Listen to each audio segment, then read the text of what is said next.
I mean, fucking ugh. it's weird. This is a weird business. There are shows that are absolutely set up for you to win, and they're a nightmare.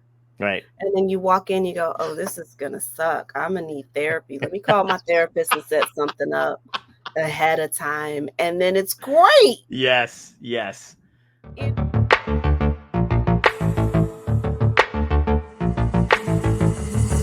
Dystopia tonight.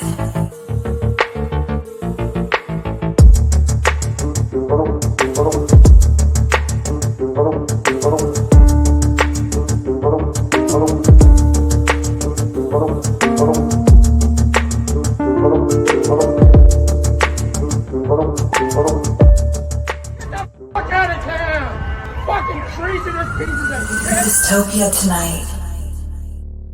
Dude, I'm a Star Trek fan. I have no standing to comment Oh or shit. criticize Wait a here minute. Wait a at minute. Wait a all. minute. There we go. Oh, where is it? What am I seeing there? What is Oh that? god damn it! It's in the light. Can we see it? There we go. Oh, there Yeah. we go. Little Yes, combination. Yeah. yes, There we a go. little my Star Trek necklace here. Oh, I don't beautiful. leave home without it. Yeah, yeah. Love it. No, they got me. The franchise got me, man. What's your? Do you have a? Because I'm semi. I'm not like new, but like I watch Next Gen. I've seen the old stuff, right? Okay, Obviously, of course. and I've seen those movies. And then my buddy got me into Next Gen, and I really kind of I like that. And then he was like raving about DS9, and we've watched like some DS9 episodes, and I think DS9 might be. I love Patrick Stewart, but I think DS9 might be my favorite. I've heard that. I've Yeah, heard that. I and mean, then Avery Brooks is a hell of an actor. It's a great ensemble cast. It's totally different from any other incarnation of Star Trek in the sense that they don't go anywhere. You know, it's a right. station. You know, it's like whether you work freelance or you have an office job. The jokes are going to be different. Oh my god, it is the office of Star Trek. It is the office of Star Holy Trek. shit. That's great. Oh man, I love that kind of stuff though. I don't know all the good stuff like the inside shit, but okay. Listen, if you're enjoying it right now, that's all that matters. I mean, yeah. you know, joy is thin on the ground, so grab it while you may. So true. Oh my god. I'm going to quote, that's what I might call this episode. Joy is thin on the ground. Grab it while you may with Leighann. And then someone named Joy is going to, you know, be angry in the comments. Yes, of course. But say thank you for thinking I'm thin. Oh my god. Yeah, that was something during the pandemic I really like kind of clung to because the messaging is good in Star Trek and it gives you some. It's like that, and I watched reruns of The West Wing. That's like, you know, the one true president. I really don't want to tease myself with what good fictional government might look like. Man, that's true. I don't have the heart to turn that on and then turn it off and be back in the world that we have now. Yeah. I don't have it, so I'm gonna stay bitter.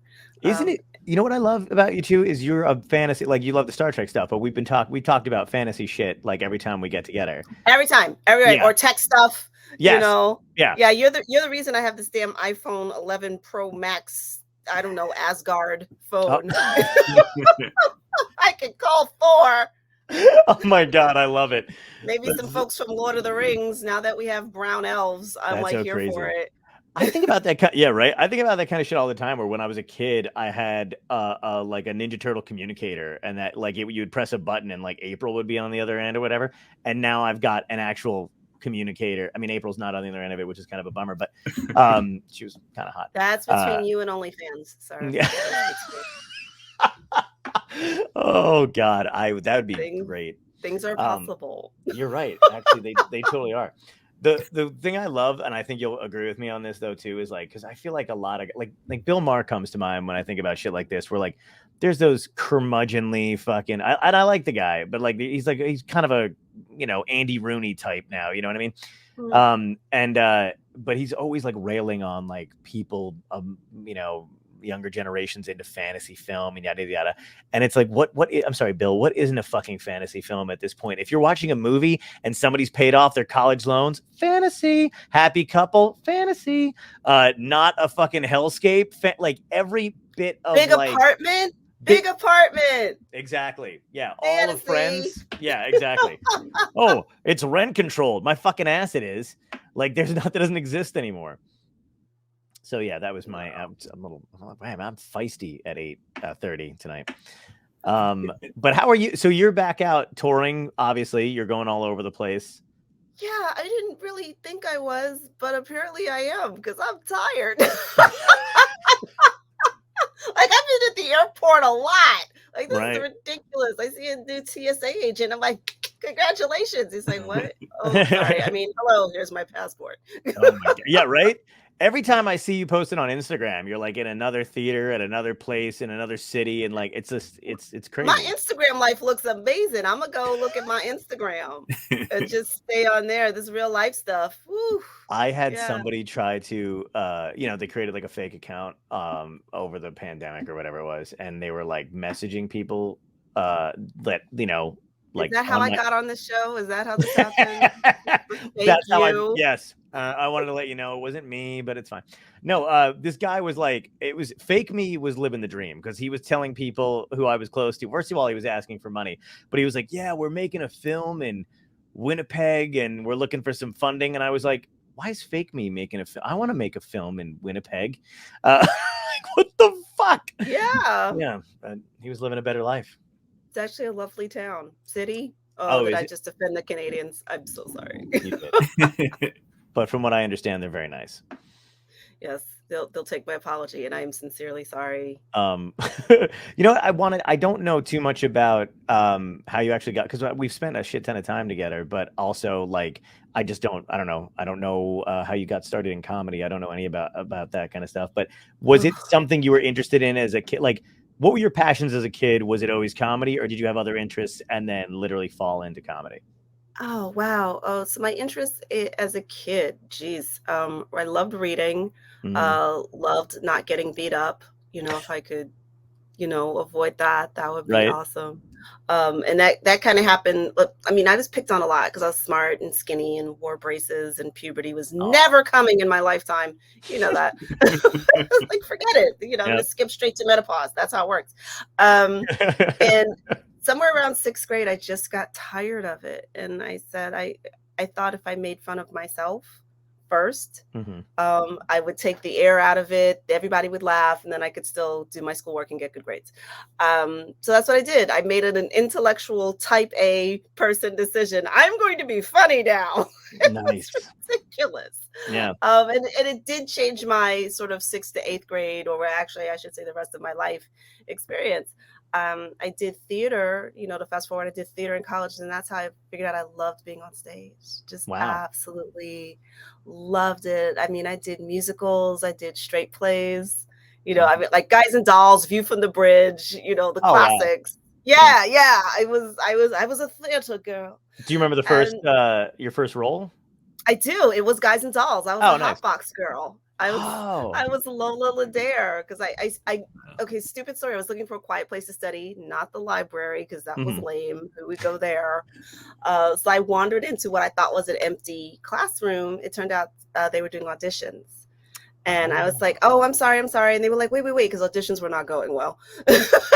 It was a business school, for God's sakes. And Right. they said, "Can you sing?" And I'm like, "Well, yeah, a little in the shower." They said, "Can you dance?" I was like, "Oh, yeah, I can dance." So Nice. I went, auditioned, and that was my first role. "Okay, Adelaide." Like, what is Oh my happening God. here? So I when did the know. funny thing come? Like when did you know you were funny in front of people? Well, I feel like I was always kind of funny in front of people. And again, I started sixth grade to be deliberately funny, but my parents were very funny. Oh. I grew up in a funny household. I mean, there were stories and just, a lot of laughter. But I think, like, could I do that? I don't think I got to until after college, Okay. when I was trying to figure out what to do with my life, and stand up presented itself, like, because I'd always seen it on television. Like, I was that kid, I Mhm. was flipping channels, like, oh, brick wall. And I would just sit there and watch. And like I remember not even getting all the jokes because I was a kid. But Right. I can't wait till I grow up and get this. Kind of like reading Doonesbury when you're Yes. 10. Yeah, And yeah. you're like, I don't know all this political stuff, but I can't wait to know. And now I don't want to know. Seemed cool. Oh God, I know, right? You know what? That's a crazy good point though, because I feel like when we were, I don't know what the disconnect is now, but when when I was a kid, I was the same way. Everything that adults did was fucking cool as shit, especially if they were laughing at something. I wanted to know what the hell made the authorities break rank and show emotion or whatever. And now I feel like that is not like, no one gives a shit what makes us laugh. If you're like 20, nobody gives a fuck. Yeah, it's there's a lot of ageism, and forgive the phrase, sort of ghettoization by age. You think you're locked into your generation for some reason, or your own, cherry-picked news lane, right? And then you miss this wider, experience of what people older and younger than you know, because each group has something to offer each other, and the fact that we're still tribalized by that is ridiculous, because it doesn't. I'm not defined. Well, I am sort of defined. The Breakfast Club is the greatest movie ever. No, I'm kidding. Yeah.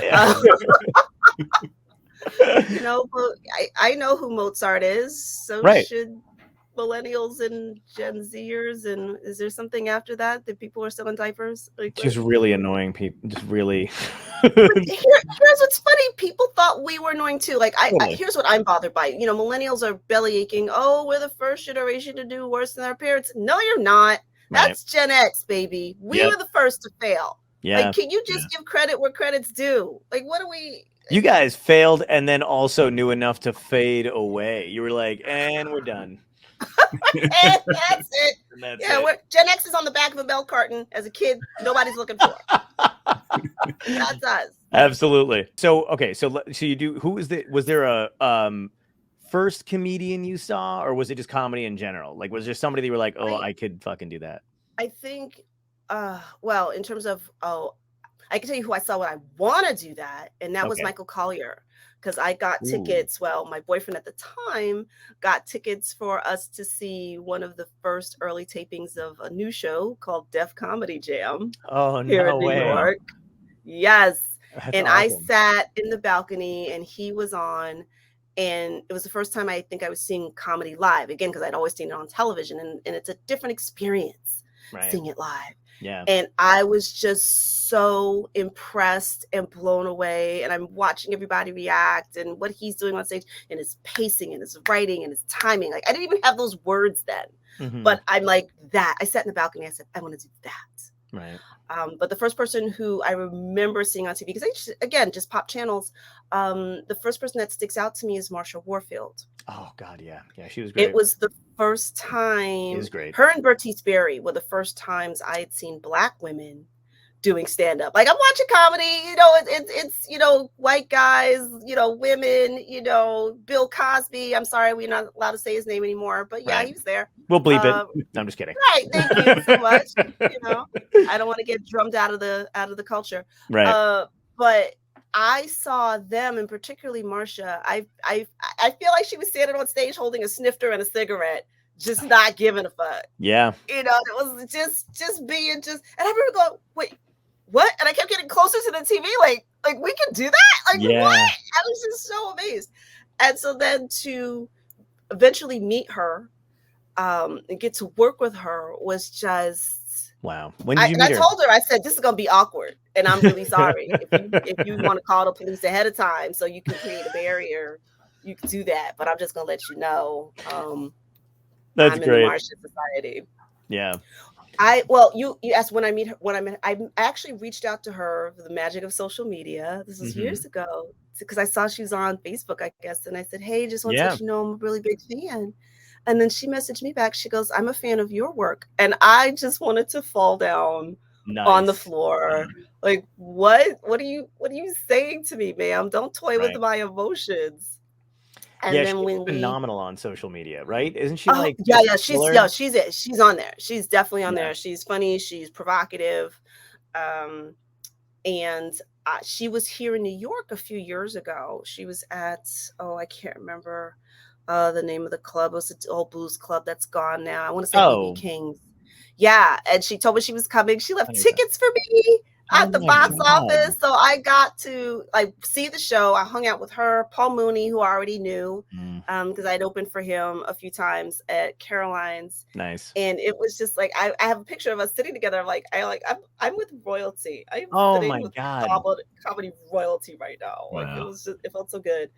And then we were together. Marsha and I were on Funny Women of a Certain Age, Right. or even more Funny Women of a Certain Age. Yeah, taped out because I in was wondering, because I California. knew that wasn't the first time you guys had met on that show. And I didn't know when you No. guys met in general. That's cool. Well, yeah, first time was at BB King's. I think that was the club a few Nice. years ago. And then then we actually got to share a stage and a green room and a trailer. And it's like, Oh my God. Wow. yeah. And then the restraining order, that's usually the course of things. You're like, which I have framed behind me. Yes, absolutely.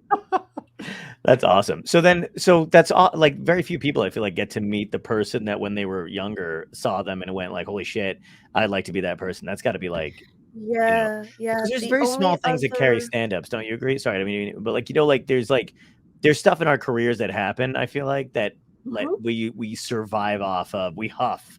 You know what I mean? We're like, this moment happened and I need to live off of this to get me through the bar gig, these crappy gigs. Man, listen, I just did a gig out in Galveston of 1,500. I know, right? But it was good. It was all women. 1,500. It's the Galveston Women's Conference. 1,500 women. Wow.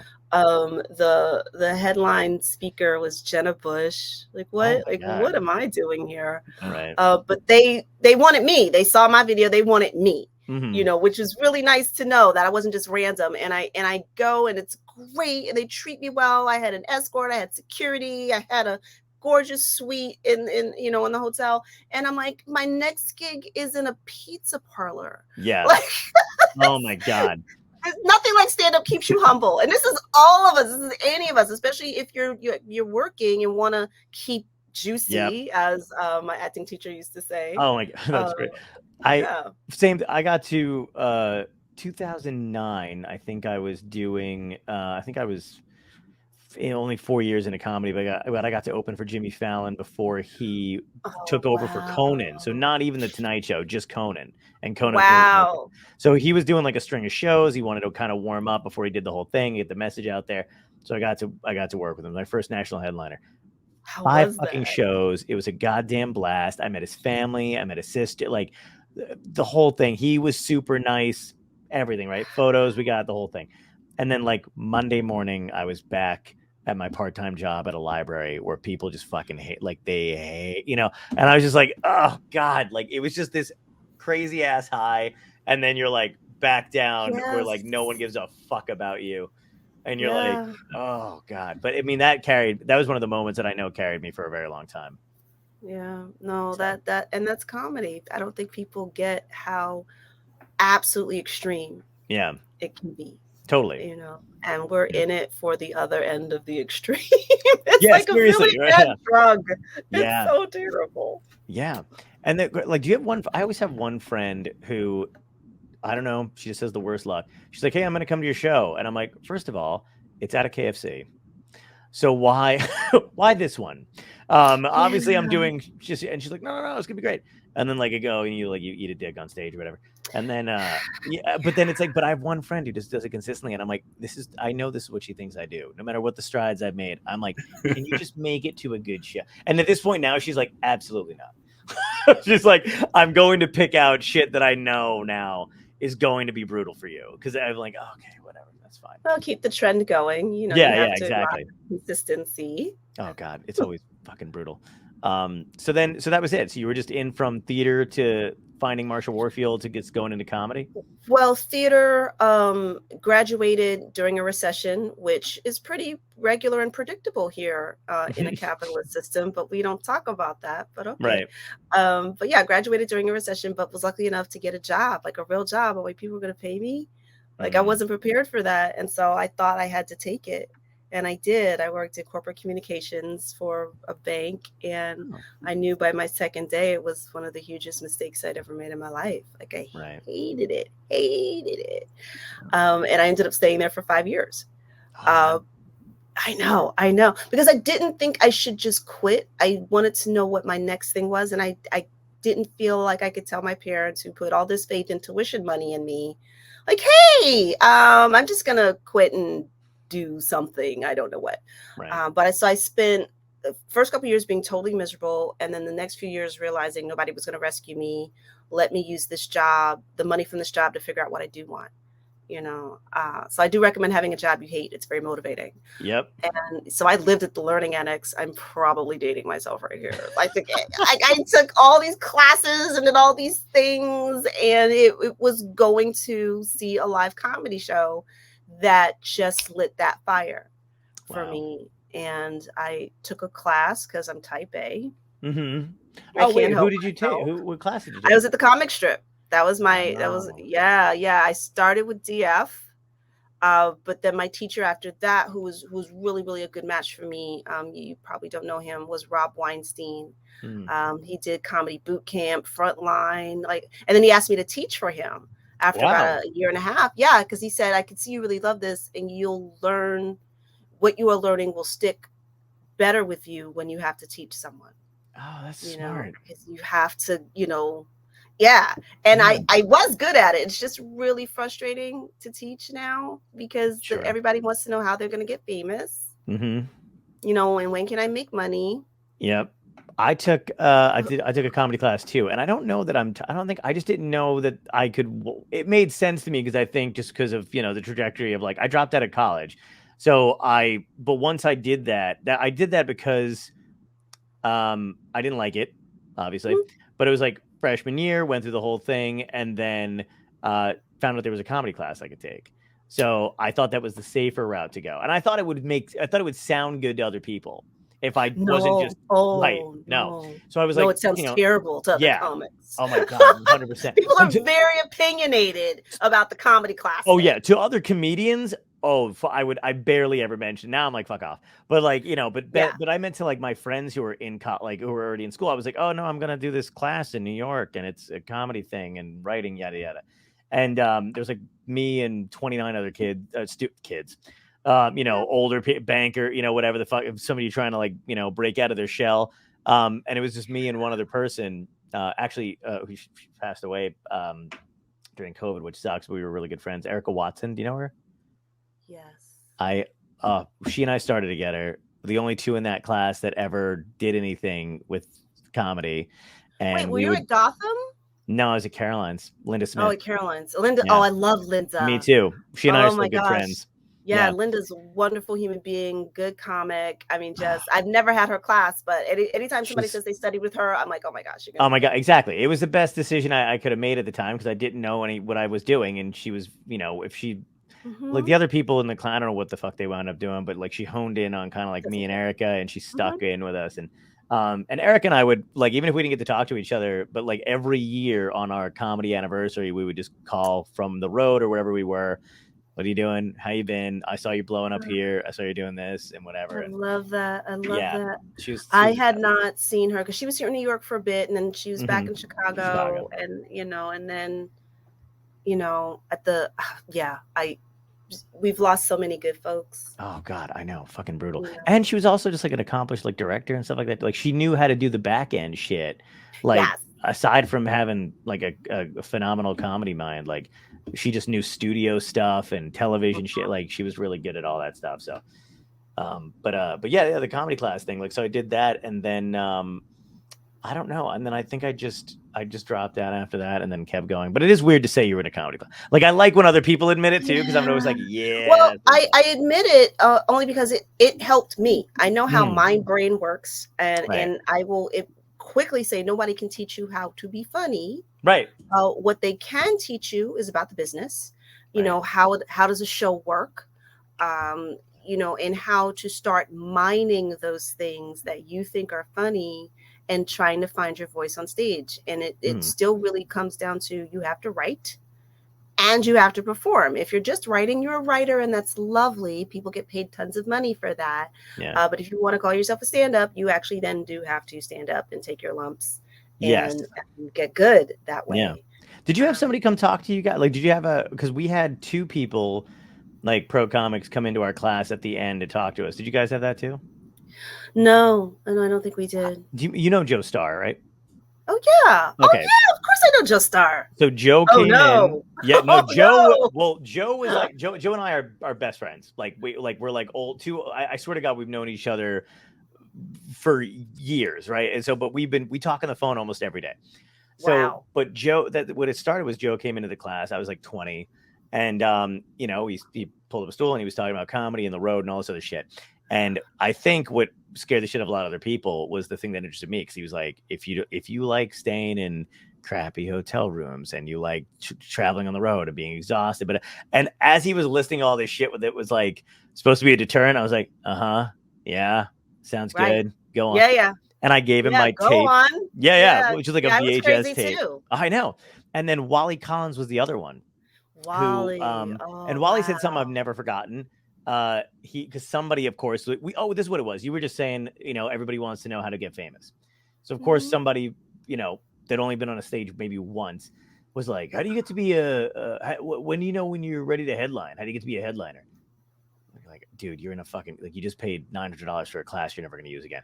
So like, but like Wally was like, let me tell you something. And like, I think he closed the doors. So like Andy Angle couldn't, remember Andy Angle? Andy couldn't hear at the time. And he was like, no one's ever going to give you a headlining spot. He's like, unless you're like fucking drawing in tickets and making bank. Yes. He goes, you have to decide when to move up. And I never forgot that shit. And it was true every time. Yeah, this is not like the corporate world or a regular job where you just get, you know what, you're doing really well. We're going to promote you. Right, exactly. No. Yeah, no, they don't give a shit. Yeah, Did you got to start saying no to some stuff. Yeah. Oh, absolutely. And have some empty dates on your calendar, but I mean, have the strength, to endure that, but also know that you can do 30. And if you could do 30 before you feature, you should really be able to do 40, because, what if they hate you? Yep.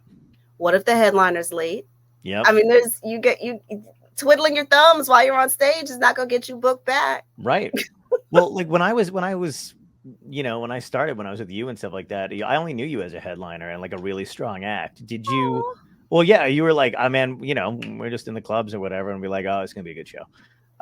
But what were you? How long did it take you? Like, when did you know you were ready to move yourself up, or even like, like, did it take you a long time? Or not a long time, but you know what I mean? Like, some people it's long and it's not, because it's like, because there's the city clubs, which people always think they're ready for and they're not. And then there's working the road while you're ready for that. And that's two different things. Yeah.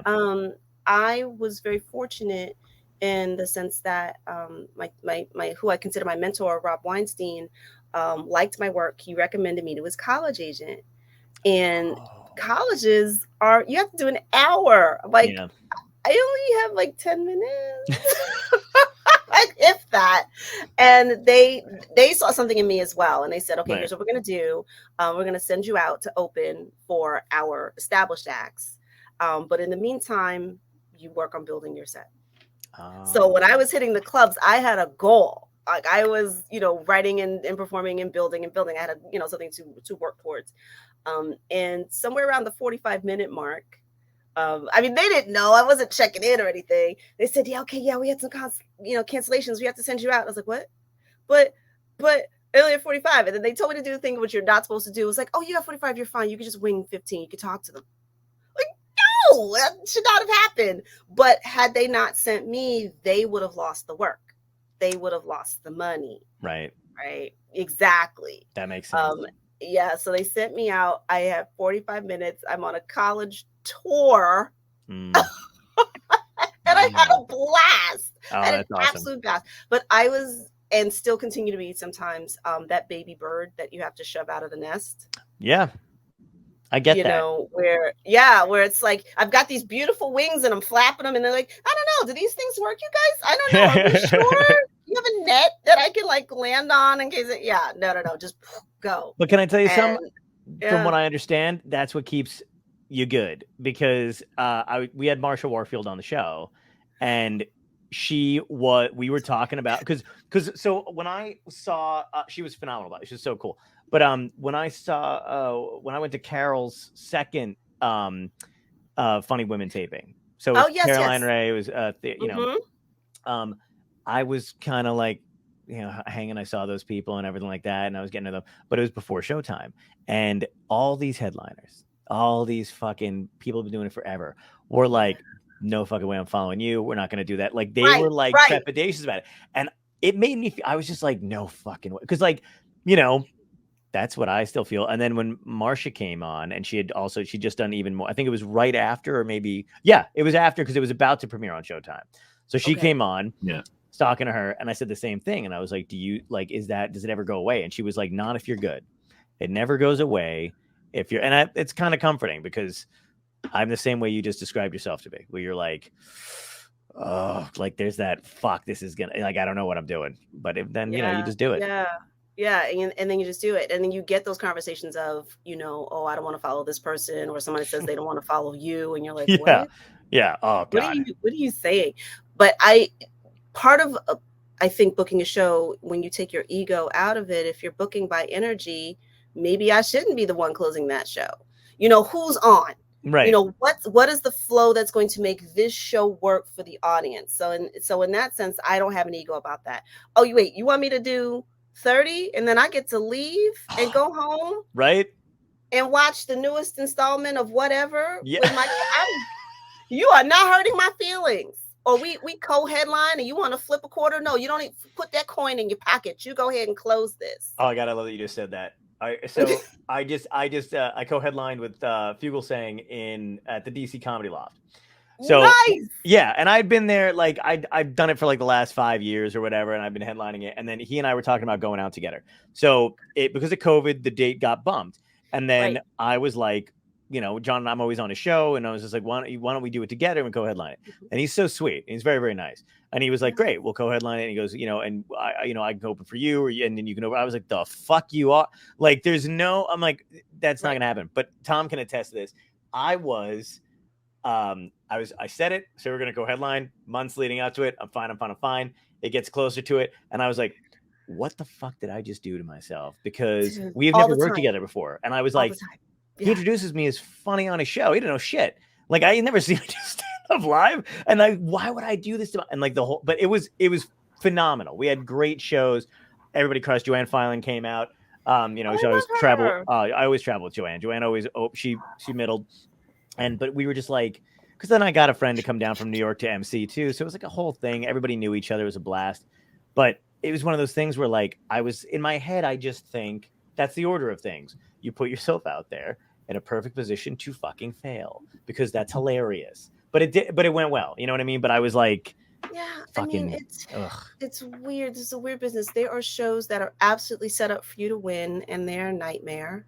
Right. And then you walk in, you go, oh, this is gonna suck. I'm gonna need therapy. Let me call my therapist and set something up ahead of time, and then it's great. Yes. So I mean, it's just. I remember I was doing a gig. Oh, I'm trying to remember who I was with. The other comic, I'm blanking out his name, but he brought his dad with him, which I used to do. I used to bring my dad on gigs all the time. Yeah. And we both happen to pull into the parking lot at the same time, and we're walking, towards it's some country club, whatever. And his dad is like, "Okay, so wait, let me get this straight. You guys have never been here before." We were like, "Nope." So you don't know what you're walking into. We were like, "Nope." And we probably won't be here again. And I felt like I had this gunslinger vibe. Like, yeah, I don't know, I've never been here before, but we about to get in here and kill. And it's like, Yep. it's not like a comedy club. I feel a lot of your stuff is private. You have no idea. Totally. You hope for the best, and then you hope the check clears. Yeah.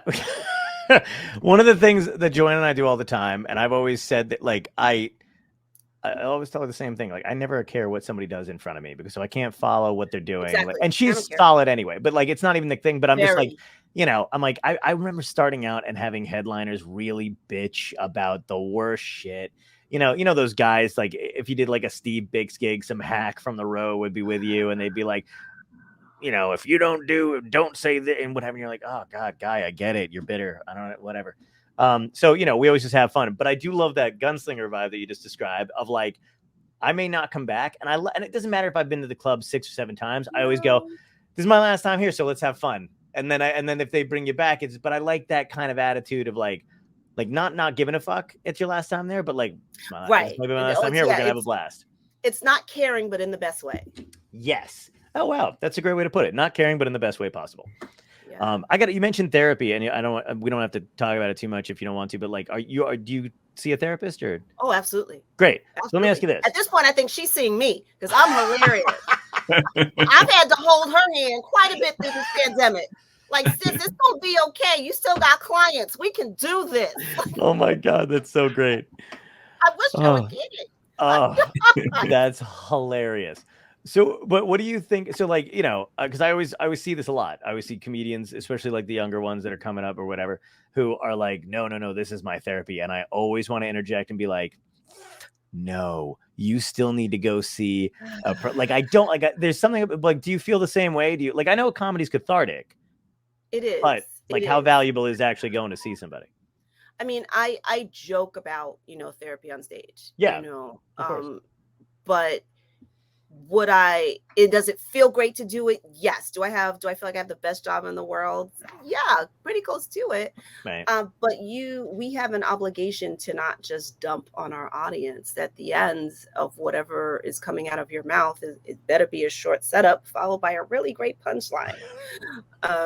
Right. Yeah, I'm not here for the ramble. That's for your therapist. Right. And I think a therapist also helps you not just professionally, but personally, because as much as your friends might love you, they get tired of your nonsense. Oh my God. So true. They don't want to hear it over and over and over. Like, they're real supportive that first time. They'll take you out for drinks, at least female friends will. After a while, they're like, okay, sis, you long should have broke up with that man. And what did your therapist say? Because I'm tired of hearing it. So you don't want to wear out your friends or your partners. So that therapist, that money you're paying them, hopefully you're getting a deal, is worth it. And if you've got a good one, you can slip in some jokes and they don't know, or you say something funny. And you're like, God, yeah, let me write that down. That was really funny because she belly laughed. Like, they're taking notes and you're taking notes, and she's like, are we doing this? Should we exchange notes? Are we good? Yeah. You know what the best is? I've actually been in that situation where I wanted to call back and be like, listen, I said something fucking hilarious at 3 on Wednesday. Did you write it down? Because I forgot what it was. Like, you laughed, and she's like, no. I find I also have to be careful that, because humor is not only what I do, but it's also a cover. Yeah. Yeah. And so is it easier to make her laugh than to talk about what's really going on with me? Yeah. I mean, it's my time. I'm wasting my time here. Totally. But it's like, sometimes I have to fight the urge to be on and entertain and go, no, this is what's happening. And if something funny comes out, that's great. But we're really here to make sure that I stay off the top of a building with any sort of weapons. Right. Absolutely. Yeah. I mean, I've been in that situation where I've left certain because I'm like, they're like, instead of somebody going, all right, look, you're doing a tight 5 here, so let's reel it in and like talk about whatever. But they realize this is an easy day for me. John's really, a kind of energetic, and he's not talking about anything, so we can just kind of kick back. And I've had to be like, oh, that sucks. Like, I need to not go. Yeah, no, we need to get into it. It's been a rough, last couple of years, which has been a whole damn decade. Okay, yeah, absolutely. Yeah, I don't even think we should technically be counting age as our birthday. Like, we need to get those 3 years back. That's what we need. Yeah, I kind of stopped counting. Good. So, no, I feel those years were stolen from me. Like, 2020 was a whole year. Yep. And that year felt like a decade. So, woo. I know. You and I are the same age now, John. Yeah. Love it. I'm loving this millennial energy. Yeah. Millennial energy. Oh my God. So we're talking about a little bit of the therapy thing and like stand up and shit like that, but all in between. Is there ever a point where you're on stage and you realize you've said something that you've never said before, and you're like, did I just have a mini breakthrough on stage? Like, you know what I mean? Like, have you ever yeah. Oh man, I live for those. Because I'm pen and paper, computer, like I'm very analytical. So I'm always going in and editing my jokes and cutting out syllables and changing words. Like, I'm really technical that way. And it's wonderful.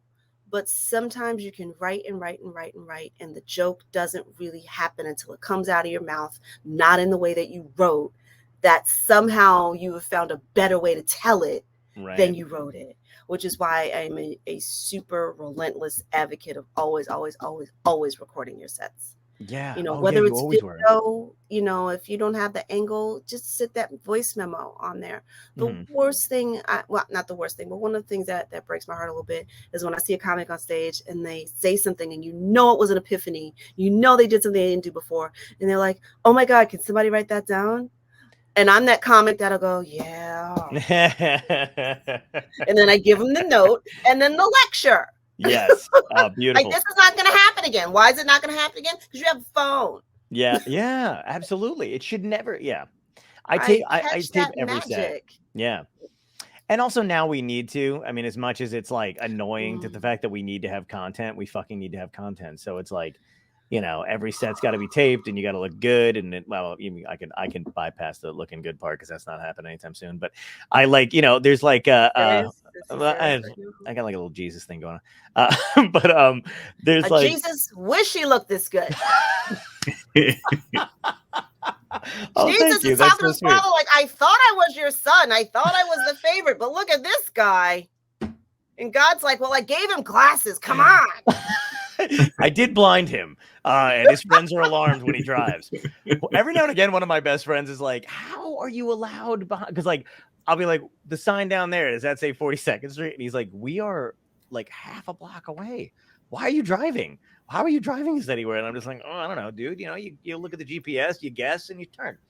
That's it. That's how I do it."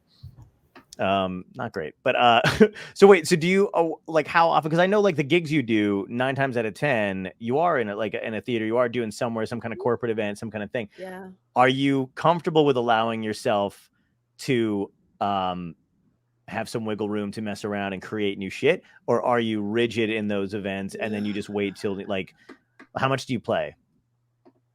I feel like I'm 95% planned, Okay. just because, especially for a corporate gig, Right. you know, where they have parameters, you know, Ah, where you're also, if you're going to be professional about it, you know that someone hired you, and if you make them look bad to their boss, you get to leave. What are the repercussions for them? right. You know, and that's just being, to me, professional. So yeah, Also don't take the gig empathetic. tell you to be clean and then you go on and you do your impersonation of Richard Pryor. Like, that wasn't the night to do that. And if you can't do those gigs, don't take them. Right. Honestly, go do something else. Nobody's forcing your hand to do corporate gigs. You Right. know, I know that, you know, property taxes and prescription cat food costs money. And so here we are. But at least I'm still getting to do what I enjoy within the parameters of what they set up. So that extra 5% is being in the room. What's going on? You Right. know, what can I reference? Who have I met? Not that I'll talk about them in any sort of derisive way, but I know I can point to them and they, you know, co-sign like, oh yeah, I was talking to Jennifer, you know, and people are like, oh yeah, she knows Jennifer. I know Jennifer from Hole in the Wall. But I met her 5 minutes before I got introduced, Right. and I'm an actress. So, but so you do have to leave yourself that wiggle room for what's happening in the room, what's going on right now, what is fate or what is the audience going to offer you, or the energy to meet them where you find them. Sure. You know, because sometimes they're not ready for comedy. Oh no, I know. Oh man, I did a college once where tell me about it. What first time I really did college is Jay Black took me on the road to do colleges with him, and I love Jay Wow, for that. nice. Yeah, and then we did one because before I started going on my own to do them, we did one in I think it was like Lebanon Valley College. I may be making that name up. I have no idea. Yeah, right? Okay. And they actually have a beautiful setup. They do have a theater. They do have kids who are like super smart. They're ready to come in and laugh and do all this shit. And it was like, that was my first experience with the college and with Jay. So went out there, fucking did my time in front of him, crushed. Everybody liked me, yada, yada. We get in the car and he goes, don't get used to that. I was like, that was fucking awesome. Like, I can't wait to do more college gigs. And he was like, slow your roll. And then I remember doing one where I was like, it was at University of Connecticut, I think. And it was in the hallway, some kind of Mhm. an event, and Mhm. the bells were still going off, and Yeah. kids were still walking up and down, like, you Yeah. know, yeah. So I was just Yeah. like, oh, I feel bad. Like, Nooners. I I don't feel did good a at all. lot of nooners, Oh, new, and yeah, it got to the point where I told my agent, because I was, feeling myself. I was like, "Listen, I don't wanna do any more yep. nooners." It's bad when you say no to $1,500. You go, "No, Oh, no, yeah. I just can't." I know, because it ruins, it like wrecks you in turn, like you, like the It amount of shit you have to get yes. over. Yeah, yeah, it's like, to me, the adult equivalent of that is doing, and no shade, I'm not good at them, weddings, birthdays, Oh bridal yeah, showers. Please don't call me for that. That is not where I shine. yep. But we have colleagues who do well at that sort of thing. Mhm. They're good at talking to the audience and making it about other people. And I'm way too selfish. I'm like, I wrote these jokes about me, and Yeah, I like to tell you these jokes about me, and I would like you to laugh and applaud me. right. I love messing with, yeah, but I'm like, I do like improvising and like fucking around and doing that kind of shit, and I like to have my jokes, and I like to have everything kind of mixed in together. I love to have the Yeah. stuff I wrote, because that's the other thing too, is like I like having an act because I can fall back on it if Yes. I want. But Yes. my ADD and everything else, like I love being able to play. So I like combining the two when I feel like it. If I don't feel like it, then I just get to fall back Right. on the jokes that I know work. But I did do a birthday recently, and I hadn't done a birthday since I Oh was, God. I don't know what, like I joined Gig Salad, and I was like, let me just get some extra work. Oh, And then gig somebody was like, we salad. want you for a Yeah. birthday. Yeah. And I was like, why? Why do you want me for a birthday? But the money was good. So I was just like, because the money was good, because I fucking quit. I was like, I don't want to do this. So I'm going to put this ridiculous price. Yes. And then they Yes. said yes. And I then was like, they book you. you maniacs. What the fuck? So then, but I did it, and it was bizarre as shit, right? So so first of all, you call ahead of time. So you're just, so I called like the day before, and her Mhm. name was Bernadette. She was just like, hey, just a heads up. It's a Japanese themed birthday party, and two things crossed my mind where I was like, one, why'd they give me a heads up? Like I would fucking hate Japanese. Like, I'm like, who do they think I am? How am I presenting myself online that I would need a heads up? And then I was like, oh God, like they were in like a really ritzy area. So I was like, oh my fucking God, this is like a clan meeting where like, this is like Death to Smoochie, where like a Nazi flag is going to drop at the bottom, and like, whatever the theme, So I'm just like, now I'm like rattling through my head, because Bernadette, by the way, doesn't sound like a Japanese name. So I'm just like, Japanese theme. She's like, yeah, there's going to be sumo wrestling and K-pop, which is Korean, by the way. And I'm like, she goes, Yeah. and then you, and I was like, this is gonna fucking suck. Yeah. So Yeah. I get there, and the great neighborhood, all Hispanic. I drive by the house, and there is some amazing, I don't know if it's Pitbull, whatever it is, like blasting. And I was like, I still don't know what the fuck's going on.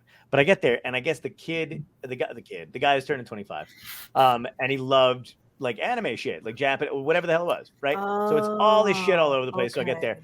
and then one of the things that as soon as I got on stage, which is, by the way, the sumo stage, and it was right after the Will Smith slap. So I was like, guys, I feel a little threatened. But I was also like, I think the first thing I said was, I'm so fucking glad you guys aren't white. And they just loved that immediately. Like, I was like, huge sigh of relief, to be honest. And then, and then I just made fun of the Japanese birthday thing that you told me over the phone. So it was a lot of fun. And then I was like, but I haven't done one since, because I was like, it's not going to get any better than No. that one birthday gig. No, you're in somebody's backyard and sitting in front of people sitting in their lawn chairs, and you start questioning your life choices. Absolutely. And not that Especially if they're you start bad drinking with, people, right. Which I do. But for me, part of it isn't just when you do private shows like that. It isn't just, oh, let me do my 30 minutes in jet. It's still Yeah. spending time with them. Yes. Yes. So you toast, you have a piece of cake, you talk to people. Because part of me enjoys doing that. I'm social, but man, it's exhausting. And I 100%. I don't want to do that anymore. I Yeah. prefer a theater, a club, that setting, Totally. where there's a bouncer. Yeah. Yes, absolutely. So I got to ask you the last three questions we ask every guest, because the hour flew Okay. by. It sure did. What, has it been an hour? What? This is And crazy. we like to leave a little time for the wiggle room for the question. So every guest I've had on the show has answered these questions. First one Uh-oh. is it's a softball one. First one. So it's, if you can go back in time and talk to your younger self, what piece of advice would you give yourself that would help you today? Oh, wow. Leave the Catholic Church sooner. Okay. Yeah, I left at 18. I should have left at 7. Um, stop thinking grades in school are the be all and end all. Nice. I like that. Actually, you're the first Yeah. person to say that, but that's a good point. Yeah, stop taking it so seriously. You can miss a few classes, you're gonna be okay. Yeah, absolutely. I wish I got to tell my little cousin that she's 8 and she's like upset if she misses a day. And Mm-hmm. she's like, "You're 8, relax." Like, you know what I mean? Like, it is not that big a deal. Yeah, I was that 8-year-old. Yeah, oh man, I And could see it that. doesn't get better. It's It how they're doesn't get built. better. Yeah, Yeah. But I became a workaholic, control freak, perfectionist, which, spoiler alert, not really that sexy. So, you're making it work. well, it depends. It depends. I was gonna say, let's not call yourself short there. Okay, second question. Second question. That I'll give 5 answers to. Sweet, perfect. What had to end in your life, good or bad, that led you to where you are today? What had to end in my life to get me to where I am today? Yep, good or bad? Oh man. I think I got it early, letting go of the illusion that there's any certainty. Oh. You know, I was in a car accident when I was 18 that I should have died in, and I didn't. Wow. You know, and making the leap from the corporate world to the world of entertainment, where you go from HR and career plan to wild, wild west, and it doesn't matter how hard you work or how talented you are, there's still a lot that's outside of your control. And if you can't get good with that, you can't do this. Wow. Yeah. Good point. That is kind of crazy because your whole I mean, we touched on it so much or whatever, but your trajectory is very like regimented, and then you decided to go into the most unregimented field.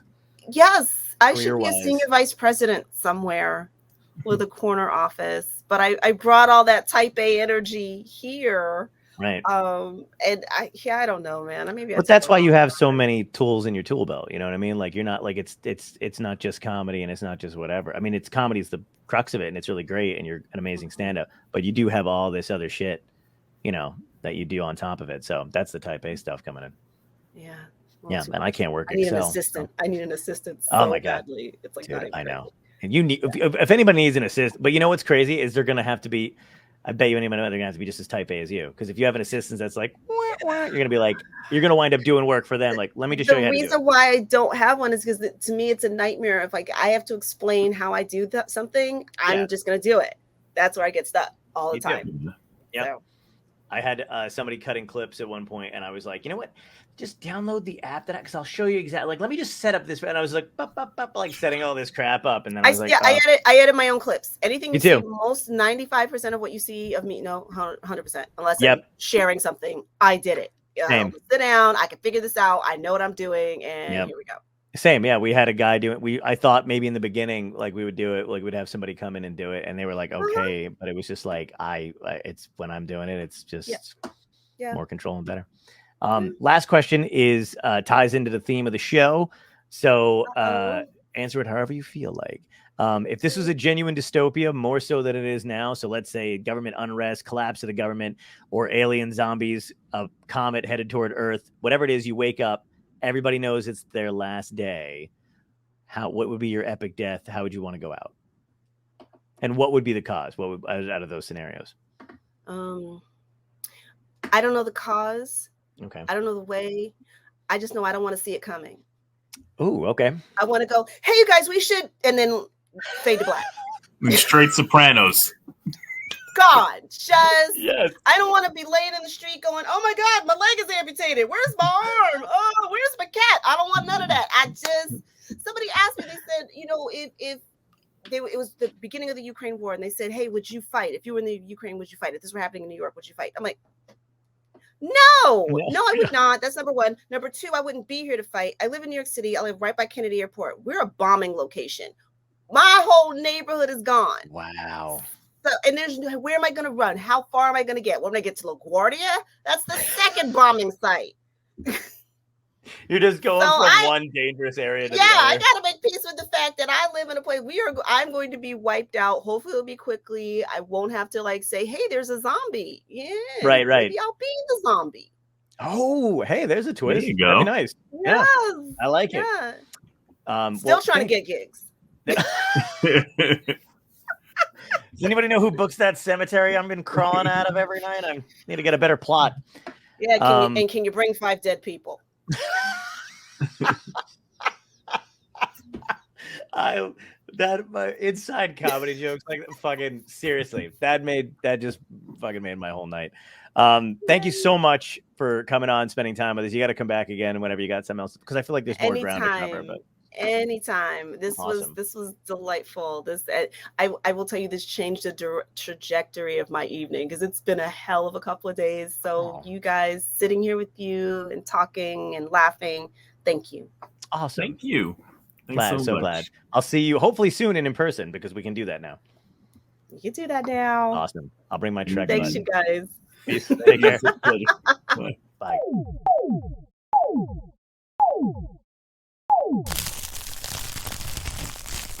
Dystopia tonight.